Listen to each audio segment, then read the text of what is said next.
I-flex ko lang itong napakaganda kong Hello Kitty bracelet. So this Hello Kitty is a 24 karat gold.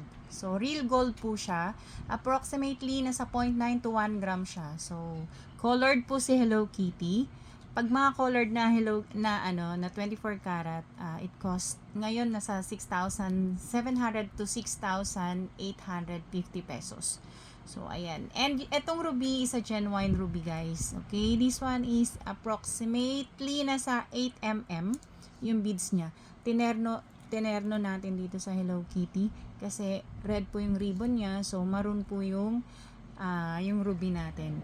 Under the blue light, ang itsura ni ating ni ating ruby is like this. Ayan. Ganyan siya kaganda, guys. Ang ganda, oh. Ayan. Pero, ang totoo, maroon po siya. Maroon. Under blue light, para siyang red-brown. Ayan. Ganyan po siya. Genuine to, ha. Genuine. Actually, rare po or napakahirap maghanap ng ruby ngayon talaga.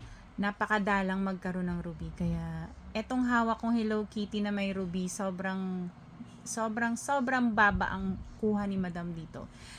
Binigay ko lang na 8,000 to. Parang hindi niya na, parang etong ruby is parang na free na siya. So, ang ganda ni Ruby, binidyo ko siya kasi ipapadala ko na kay Madam na nakakuha. Kay Madam ko. Sobrang blessed. 24 karat sa Hello Kitty natin.